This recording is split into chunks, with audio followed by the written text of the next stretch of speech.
Brown sugar is not a health food. If you do not consider white sugar to be a health food, then brown sugar should not be considered a health food as well. Let me show you why. This is a cup of white sugar. This is molasses. Let me add a very small amount of molasses into the white sugar, just a little bit. Now we mix it well.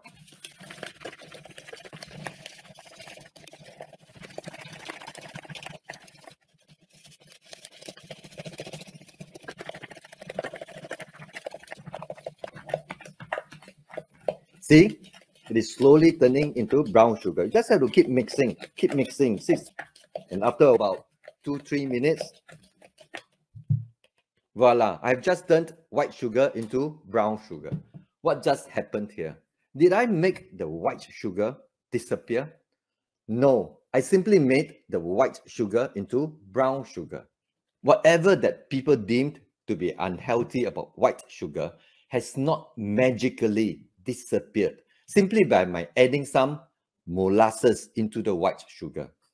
All the different types of brown sugar that you find in the supermarkets, including the organic ones, the natural ones, are still essentially just white sugar with a small amount of molasses retained or added during the production of sugar. So adding 2 teaspoons of brown sugar, 1, 2, into this cup of coffee is the same as adding 2 teaspoons of white sugar plus a little bit of, tiny little bit of molasses into your coffee.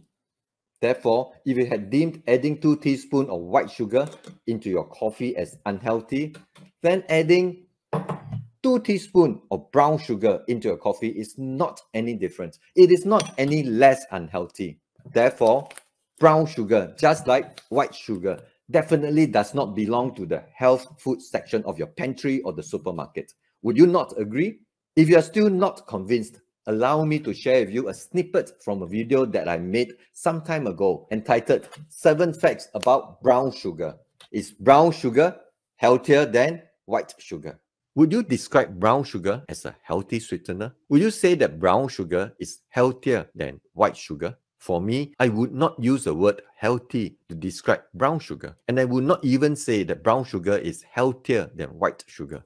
I think it is more correct and useful to simply see brown sugar as essentially almost the same as white sugar, albeit with small amounts of additional vitamins and minerals. Sometimes I would even use this analogy to teach my patients to better understand the difference between white sugar and brown sugar.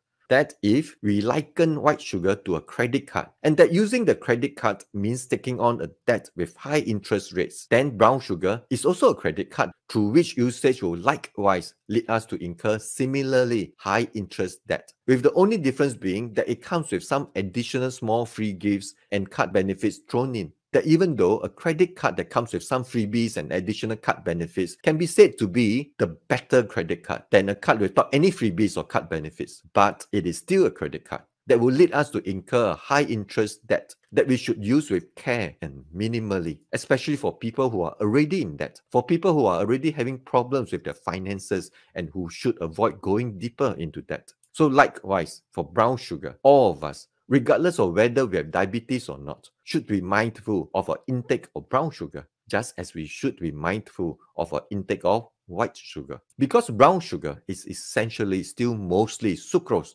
or white sugar, with some very small amounts of additional minerals and vitamins. And we could all do well to minimize our intake of all added sugar, including brown sugar, in our food and drinks. I've always and will continue to advise my patients, my family and friends, anyone and everyone who is willing to listen, that if we want to unlock the power of our habits as medicine to prevent and combat diabetes, cardiovascular disease, and other chronic diseases, we should try our best to develop and enjoy an eating habit where added sugar in our food and drinks is minimized as much as possible, to the degree that one is willing and able to. Let habits be thy medicine. Eat well and be well.